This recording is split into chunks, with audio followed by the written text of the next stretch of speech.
Olá, tudo bem? Me apresento aqui mais uma vez para compartilhar mais um pouco da minha história. Hoje venho falar de como começou minha caminhada de fé e como ela é importante dentro da política pública.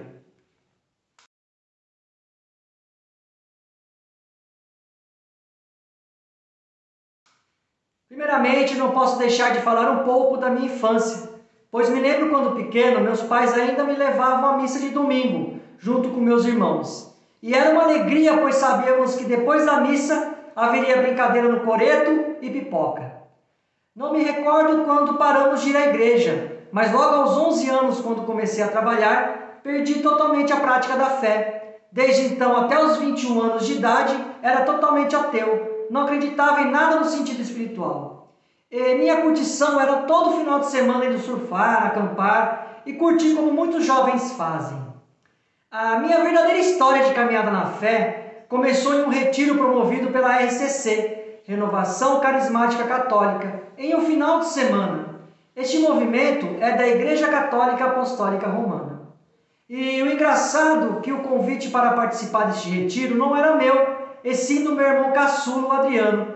E como éramos parceiros de curtição e o retiro era justo em um final de semana, comecei a caçoar dele e disse: olha, quando você estiver lá rezando, vou estar surfando, pegando altas ondas, pois estava previsto um swell enorme de ondas grandes para este final de semana do retiro.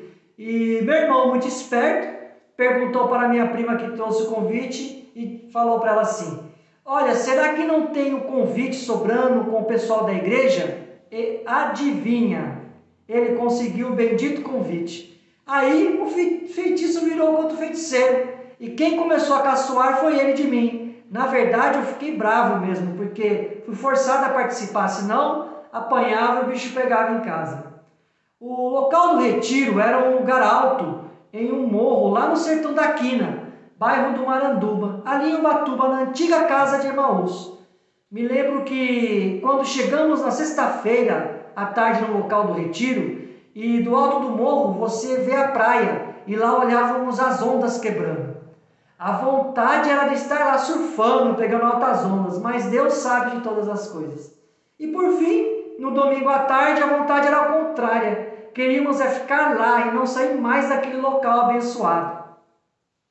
No vídeo anterior, falei sobre minhas profissões de trabalho, pelos empregos que passei, e disse o seguinte: quando nos encontramos com algo, independentemente do que seja, isto faz com que você se identifique, temos que agarrar e, principalmente, temos que adquirir um conhecimento profundo sobre esta afinidade que escolhemos, pois só assim aprenderemos a amar e defender com toda a nossa força, com todo o nosso entusiasmo, o que verdadeiramente conhecemos.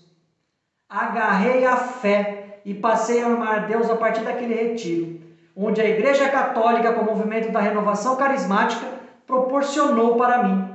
E se Deus assim permitir, irei servir por muito tempo, com muito amor e dedicação, assim também na participação da comunidade como festeiro da festa do Divino Espírito Santo e de Nossa Senhora Aparecida, na Igreja da Catedral do Divino Espírito Santo. O mais precioso nisto tudo é que a igreja veio ao meu encontro e me completou como pessoa, pois antes de conhecer a fé eu vivia somente pela razão, só acreditava naquilo que era comprovado. Como posso explicar? Papa São João Paulo II fala em uma de suas encíclicas sobre fé e razão, e ele diz assim: fé e razão são as duas asas com as quais o espírito humano alça voo para contemplar a verdade. Ou seja, a fé e a razão elas se completam, pois se vivemos só pela fé, caímos no erro do fideísmo ou fanatismo religioso. E se vivermos só pela razão, caímos no racionalismo, só acreditaremos no material e coisas comprovadas pela ciência. O interessante é que o Concílio Vaticano I diz assim: a ciência bem entendida revela a existência de Deus. E o Concílio Vaticano I vai além e ainda diz: o homem pode chegar a Deus pela inteligência dele sem precisar da fé, pois pela inteligência você chega à conclusão que o mundo não existe sem Deus. A fé é fundamental na vida do ser humano. independentemente da religião, porque ela molda o seu caráter, ou seja, a igreja tem que ser a luz para o seu rebanho, e não só isso, o rebanho tem que participar da fé da igreja.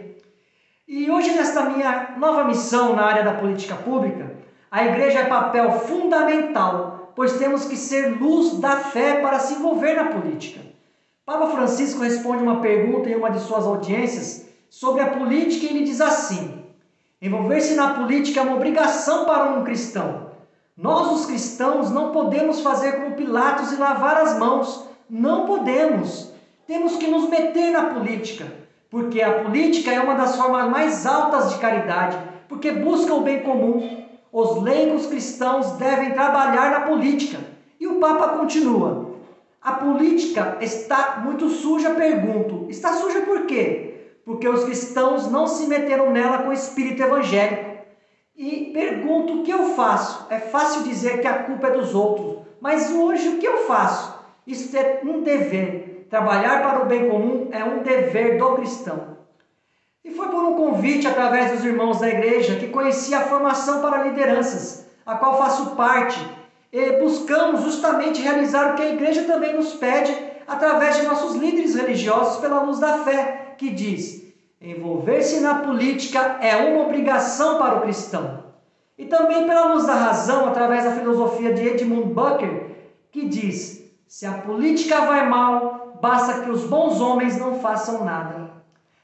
Fé e razão é o que me motiva em seguir em frente para este novo desafio e poder contribuir na vereação de nossa cidade, porque juntos somos mais para renovar.